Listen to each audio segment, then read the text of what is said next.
कहां जाए रे परीक्षण महाराज? चले जाओ। आइए एक कीर्तन बोलेंगे, ज्यादा कंजूसी मत करो, ठीक? गवर्नमेंट फ्री को पैसा दे रही। एक दिन जमुना ने हमें 1 रुपये दो आए कि राजा है।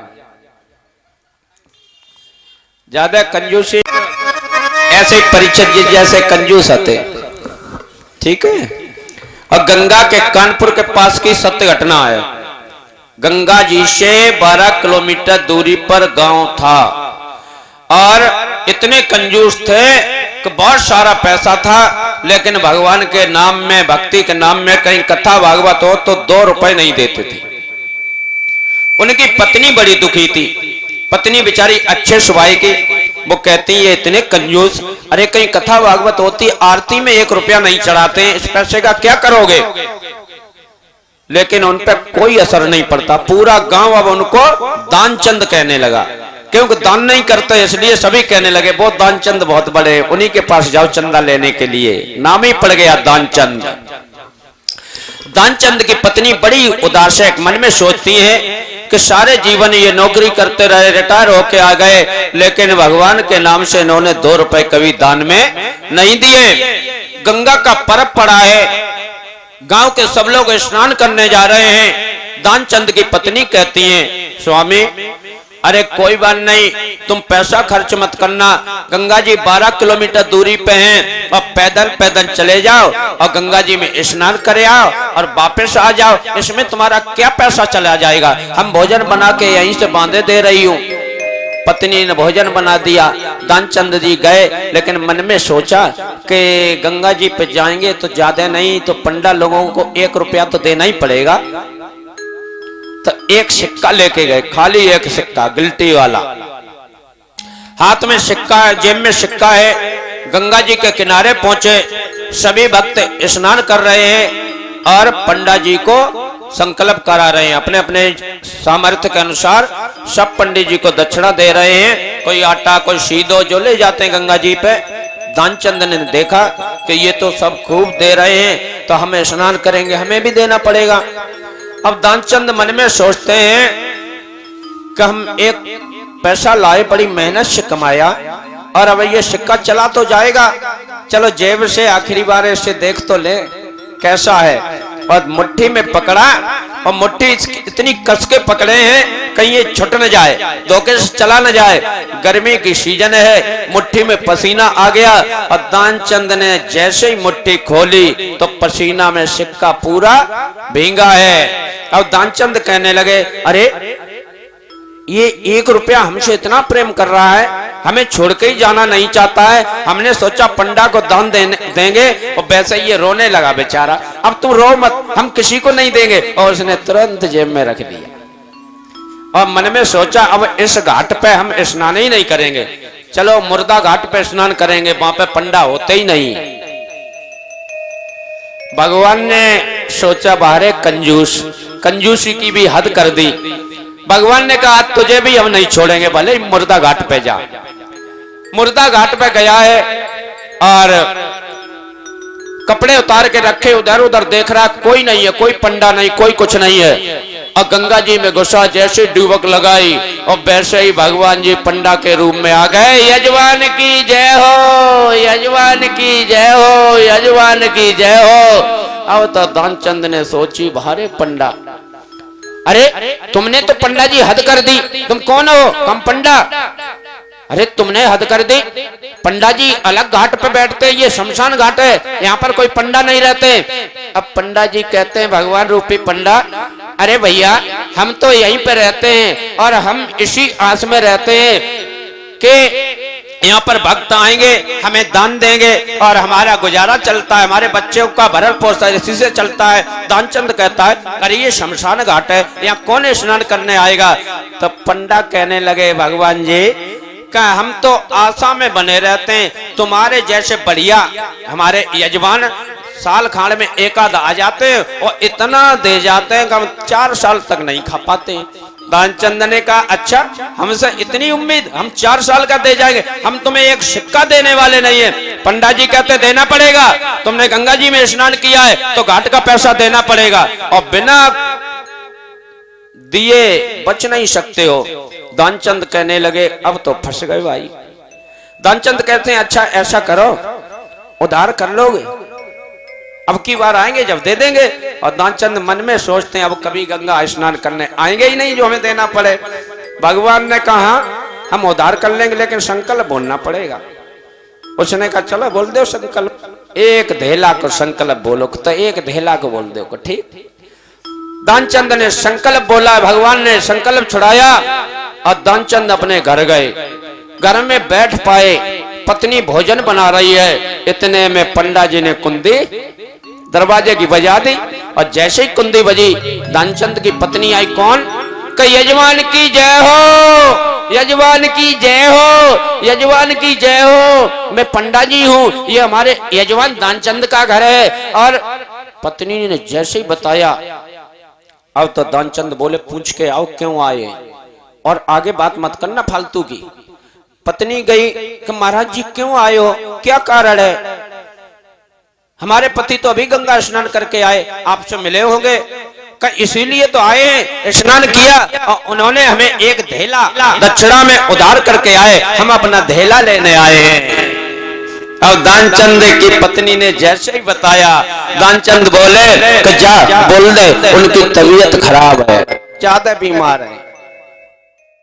अब पत्नी आई मुंह बनाए रोने जैसा, और बोली उनकी तबीयत ज्यादा खराब है, वो आपसे बात करने लायक नहीं है, अभी गंगा जी स्नान करने गए तो ज्यादा लू लग गई और वो कभी धूप में निकलते नहीं है, इसलिए बीमार पड़ गए।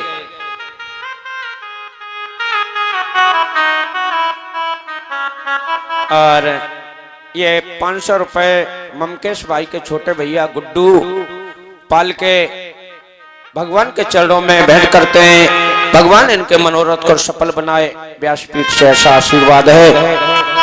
दानचंद बीमार है, पंडा जी कहने लगा अरे हमारा यजमान बीमार, और भला मैं यजमान को छोड़ के चला जाऊं, मैं आज नहीं जाऊंगा, मेरा जब तक यजमान ठीक नहीं हो जाएगा। और गुरु का धर्म बनता है, शिष्य संकट में है तो शिष्य का साथ देना, और मैं इसका गुरु हूँ, ये मेरा यजमान है और मैं इसका आचार्य हूँ, मैं ऐसे संकट की घड़ी में छोड़ के जाने वाला नहीं हूँ।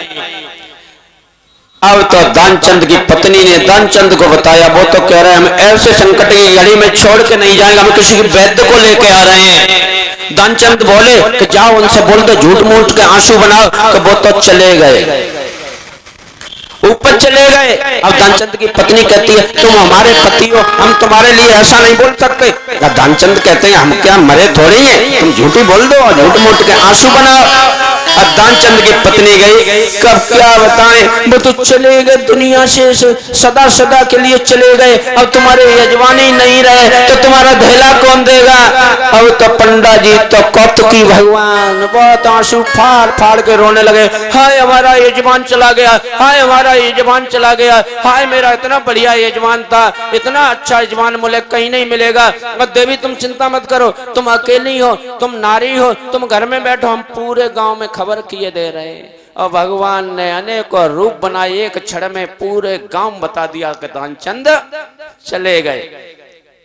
शाम का समय, सारी रात रोबा पीटी पड़ी, और वो भी इतना बड़ा कंजूस है, बिल्कुल मटकैया सादे पड़ा है। गांव वाले मन में सोचते हैं कल अभी तो गंगा स्नान करके आए और इतनी जल्दी चले गए, अब उसकी सांस भी डकार कुछ नहीं है, सब रो रहे हैं। दानचंद की पत्नी भी रो रही है। सुबह हुआ, बांस की टिकटी बनाई गई और दानचंद को जैसे ही उठाया गया, अब तो पत्नी पछाड़ खा के गिर पड़ी और कहती ये मरे नहीं है, इनको मत ले जाओ, ये बहाना बनाए हैं। अब भगवान कहने लगे अरे भैया इनको रोको, ये इनकी पत्नी है, इनका देवी का मोह है, पति के प्रति प्रेम है, इसलिए ऐसे कह रही है, इनको अलग करो। और गांव वालों ने पकड़ के पत्नी को अलग कर दिया और ट्रैक्टर के पीछे कस लिया। गंगा जी पे पहुंचे, गंगा जी पे पहुंचे, चिता बनाई गई और चिता के ऊपर स्नान करा के दानचंद को लिटा दिया और फिर भी नहीं बोल रहा है। अब देरी है अग्नि लगाने की। इतना बड़ा कंजूस एक धेला के लिए बोल नहीं रहा है। अग्नि की देरी भगवान अब सोचते हैं अब ये मर जाएगा, लेकिन ये कंजूसी की हद है, ये पैसा धेला देगा नहीं। भगवान ने कहा सभी लोग दूर हट जाओ, हमें ये मेरा यजमान है, हमें इसके आचार्य है, इसके गुरु है, और हम इसके कान में अंत समय में मंत्र कहेंगे, इसकी सदगति हो जाए। सब दूर हट गए। कोई मंत्र सुनेगा तो वो चला जाएगा, ये बच जाएगा, तो सब दूर दूर हो गए। अब भगवान बोले आया हूं बैकुंठ से तुम हित नाता जोड़े, आंखें ले खोलने का और धेला दीजो। अब तो पंडा ने शब्द कहे, दानचंद ने देखा कि आया हूं बैकुंठ से तुम्हें हित नाता जोड़, और धेला मेरा दे दीजिए, आंखें लीजो खोल। और धेला मांगने के लिए तो बैकुंठ से कहां से ये पंडा आ गया। दानचंद ने नेक आंखें खोली। अब भगवान कहते मैं भगवान हूं, मैं पंडा नहीं हूं, तुम में से प्रसन्न हूं, तुम्हारी कंजूसी पे प्रसन्न हूं, तुम कुछ मांग लो, तुम कुछ वरदान मांग लो। अब दानचंद कहते हैं आए हो बैकुंठ से हम हित नाता जोड़े, तो हमको इतना दीजिए, धेला दीजिए, छोड़े और कुछ नहीं चाहिए, वो धेला छोड़ दो उधार वाला। भगवान हर चीज पे जब हद हो जाए कंजूसी की तो भी प्रसन्न हो जाते हैं। बोलिए गोविंद भगवान की जय हो, कृष्ण कन्हैया लाल की जय हो। और जब माया है भगवान की, जब काऊ की नाई भाई, जब माया बड़ी गमार है, ये माया असल गमार भाई न देखो काऊ की, ये माया असल गमार भाई न देखो काऊ की, ये माया असल गमार भाई न देखो, हरे हरे भाई न देखो काऊ की, ये माया असल गमार भाई न देखो, भाई न देखो काऊ की।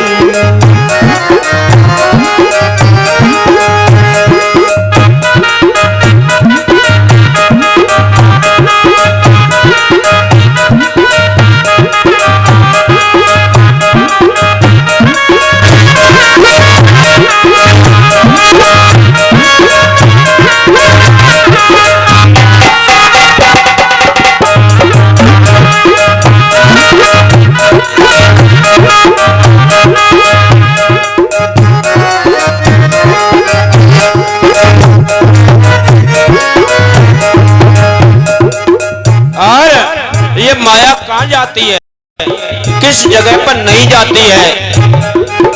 जिनके घर में रारे बसते हैं जाए न उनके द्वार, जिनके घर में रारे बसते हैं जाए न उनके द्वार, जिनके घर में सलाह सुनते हैं, जिनके घर में सलाह सुनते हैं घुस जाए खोज के बाल। भाई ना देखो हरे हरे भाई ना देखो काऊ की, ये माया असल कमाल। भाई ना देखो हरे हरे भाई ना देखो काऊ की, माया असल कमाल भाई ना देखो हरे हरे भाई ना देखो काऊ की।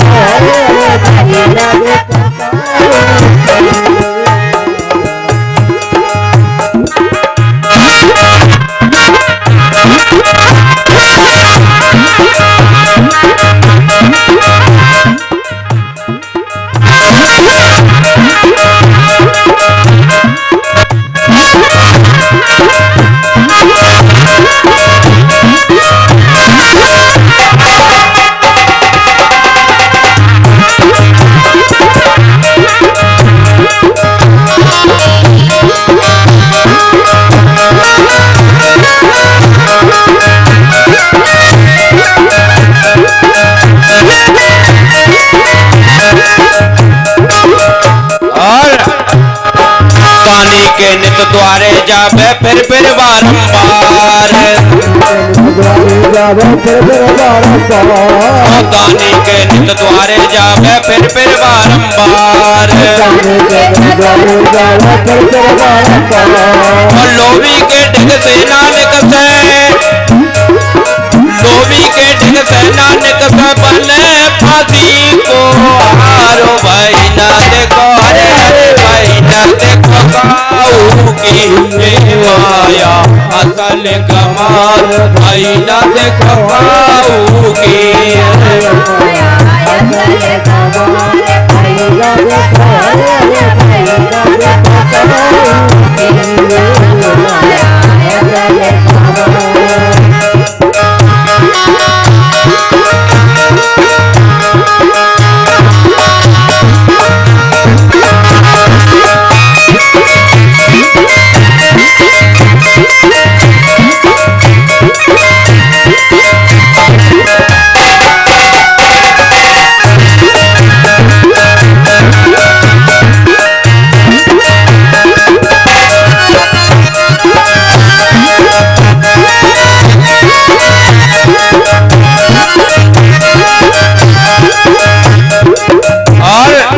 माया की एक बहुत बड़ी विशेषता है जो किन से दूर रहती है और किन के पीछे जाती है।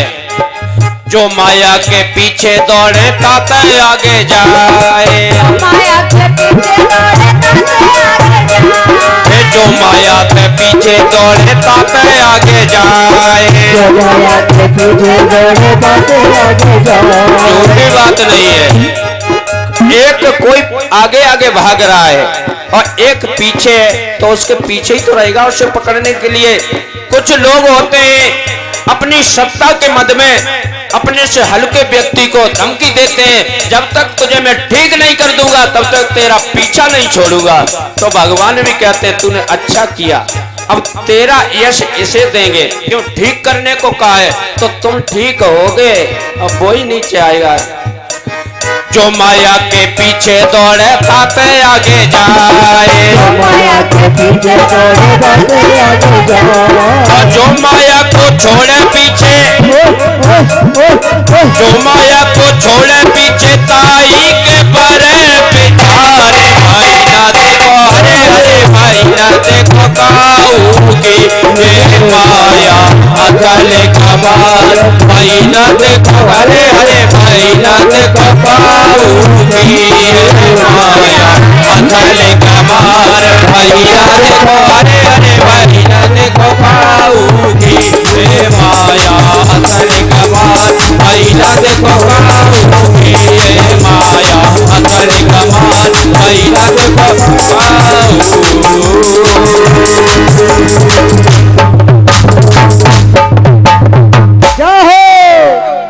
ये माया काऊ की नाय है। जाको पीछे छोड़ दो माया को पीछे छोड़ दो और माया पति के पीछे पड़ जाओ तो ये माया तुम्हारे पीछे ही रहेगी हमेशा और तुम इसके आगे आगे भागे बांध रखी है हम तो बस तुम तो पीछे मत पड़ो इसे पीछे छोड़ो